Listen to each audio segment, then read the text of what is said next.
Yeah.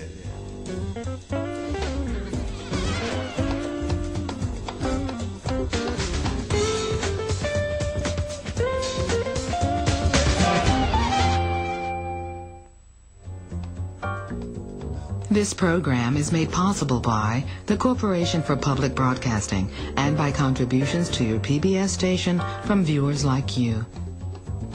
Thank you. Welcome to Independent Lens. I'm Terrence Howard, your host. You see, all his life, Byron Hurt thought that he knew what was necessary to be a real man in America. He was a college football star, a ladies' man, and a guy who loved hip-hop music. Well, now Byron's an independent producer. He still loves the music, but he's got some serious questions for the industry and all of us who listen to hip-hop music. Black death, whether it's through film, whether it's just through news, is the bottom line. In the black, no pun intended, money maker. Black death has been pimped by corporations. You see, this is a one-of-a-kind experience, watching Byron get real with some of the biggest names in hip-hop. So there's violence, misogyny, and homophobia.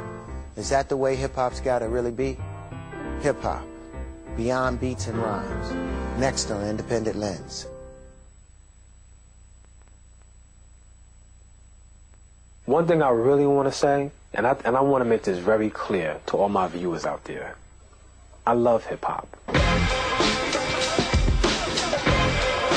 I grew up with Big Daddy Kane, you know, the Jungle Brothers, Tribe Called Quest, De La Soul, Kwame, whoever you want to talk about in hip-hop. I listen to their music. I party to their music. I listen to hip-hop to this day. I sometimes feel bad for criticizing hip-hop, but I guess what I'm trying to do is to get us men to just take a hard look at ourselves. We're like in this box. In order to be in that box, you have to be strong, you have to be tough, you have to have a lot of girls, you gotta have money, you gotta be a player or a pimp, you know, you gotta be in control, you have to dominate other men, other people. You know, if you're not any of those things, then, you know, people call you soft or weak or a pussy or a chump or a faggot, and nobody wants to be any of those things. So everybody stays inside the box.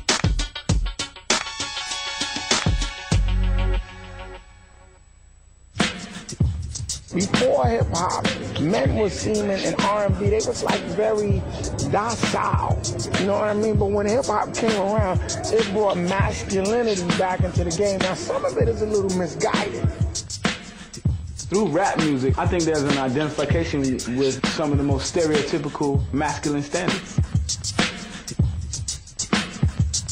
Every black man that goes in the studio, he's always got two people in his head. Him, in terms of who he really is, and the thug that he feels he has to protect. It's a prison for us. Yo, I'm this, I'm that, I'm toting it. You know you ain't doing jack. But at the end of the day, you know you can make somebody believe that you are. It can be profitable. I jokingly say that I'm in recovery from hip-hop.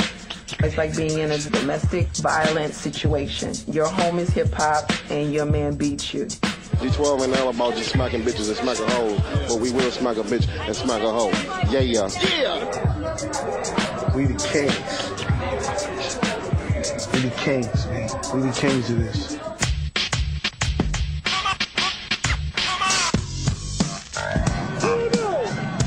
Byron Hurt to throw.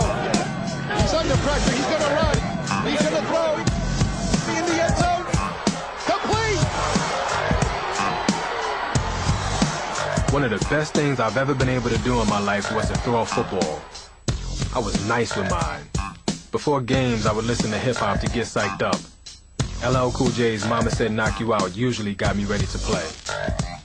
I grew up like a typical boy in America. I was a star high school and college quarterback, a ladies' man, and a Q-dog who listened and partied to a whole lot of hip-hop without really questioning the lyrics I was listening to. Rap music's lyrics and images fell right in line with my masculine identity. I was that guy. That's who I was. And then, my whole life changed. When I graduated from college, I was hired by Northeastern University's Sport and Society to educate young men about men's violence against women. They figured boys and men would listen to an ex-jock like me. When I was your age, nobody came into my high school and talked to me about men's violence against women, especially men. When I first started doing it, I didn't really know much about gender issues, anything like that.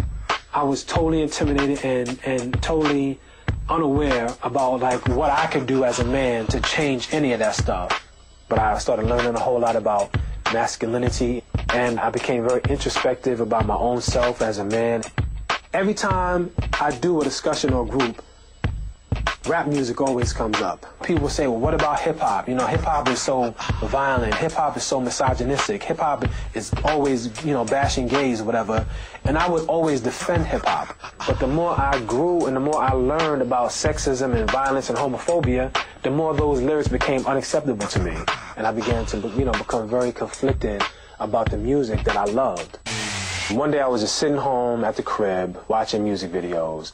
And I was seeing video after video after video of rappers posing and posturing, throwing money at the camera, mad women around them dancing. And I was like, yo, I need to do a film that breaks all of this stuff down. So I raised money, bought a video camera, hired a film crew, and began my journey to examine the representations of manhood in hip-hop culture.